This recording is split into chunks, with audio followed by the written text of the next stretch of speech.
Hi, how's it? Yeah, we're in the next part. I don't know what you feel it's a guy, transferring of content takes so long. Anyway, no, I do remember. I ended up, please go check out the previous part where I was communicating or explaining to you guys. I'm sorry if I keep on looking up at the computer because I'm literally watching my snail-paced computer transferring content and it's taking 10 years. Yeah, no, let's go where it is that the sister was negotiating, like she was mediating, yes, between me and her brother, until I finally got to see this guy in person.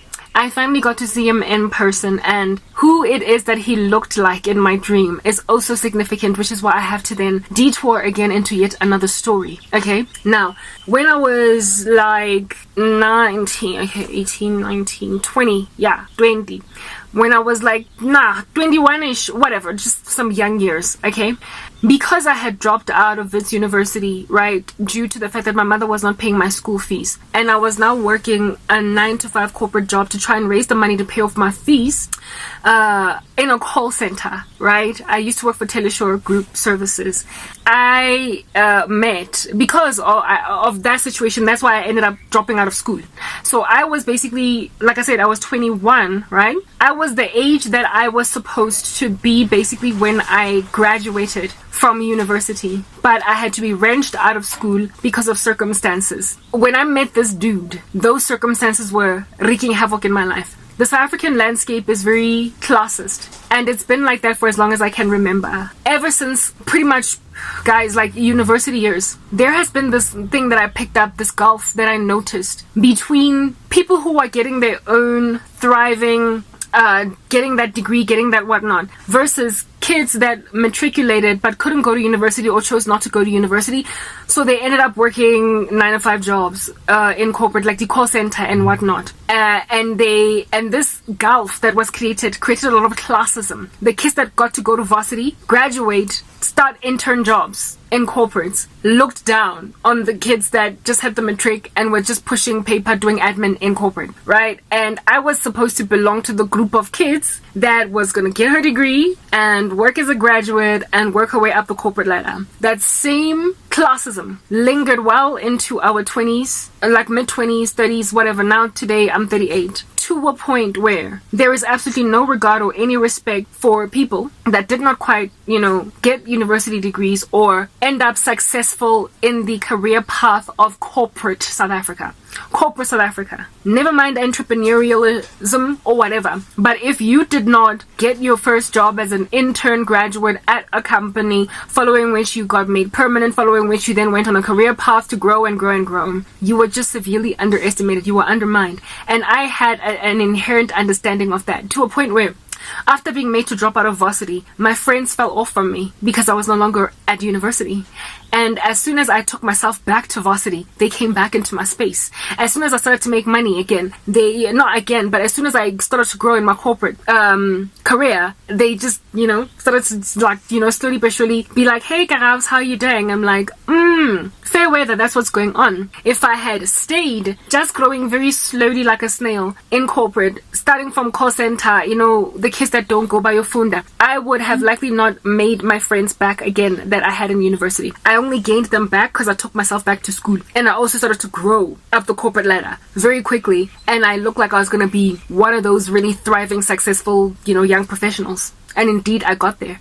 As soon as I lost all of that, they also fell off again. Yet again, it's an issue in this country. South Africa is by far, I think, is actually number one, the most unequal country in the world. And this is because of such classist mindsets. And it's coming from people that are previously disadvantaged. So I don't even understand what they're doing. All right. Anyway, so I lost my ability to attend lectures every single day at a university as a kid that was freshly out of high school, because my mom was irresponsible, but then the country or my friend, the youth around me, treated me like I was some kind of a loser for the season before I was able to take myself back to school. And during this time, I remember I went, that clubbing, that dancing, pumping strip in Melville. Yes.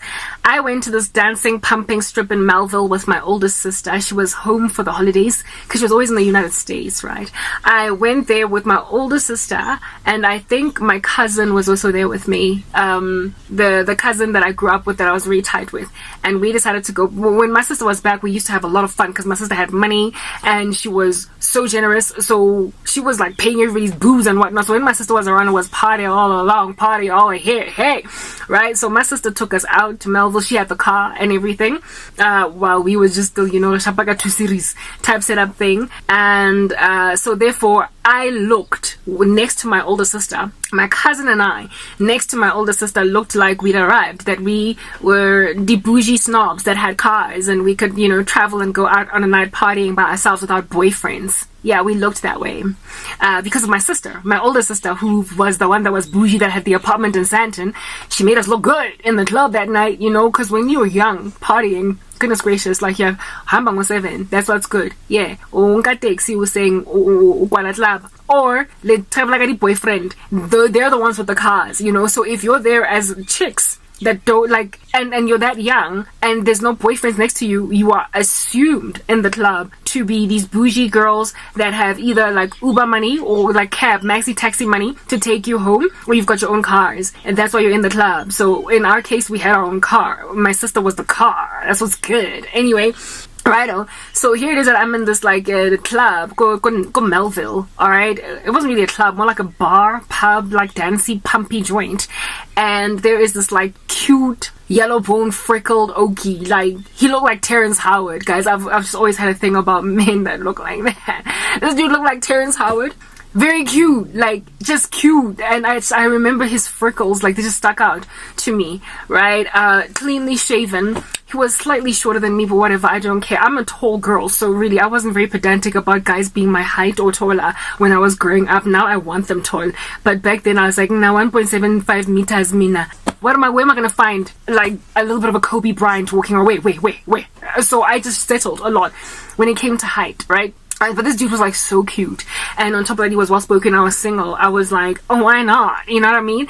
And he liked me. It's like black and yellow to him. It's like I'm a like dark dindy. He's a yellow bone. So I mean, don't we just make sense? Like, what's good? Hey. So this dude hollers at me in this club, go Melville, and I find him so cute, and he's so well spoken, so well put together. He's drinking Ising Amstel, Mara Heineken. Like, I don't know, like he was just like a classy dude in the club, and he wanted me. Not my cousin, not my sister, but me. I was like, thank you. So we hit it off, and we actually had a very intelligent conversation right there in the club in all that music. Like imagine and Karabo and this dude are having quite the academic conversation about things of important magnitude. And for me it was like, whoa, he's smart, I'm smart. Yes, we met in a loud, cantankerous environment that absolutely makes no sense to be meeting anybody of a significant nature that you could one day tie the knot with, but we're such birds of a feather that we managed to go and speak about grave matters in the club. This is my high. I was like basically starting to like take out a ring with this dude. I was about to like pick a ring. He was just such a match made in hell that I was like, this is it. We hit it off, and like sparks were flying right there in the club. Next part.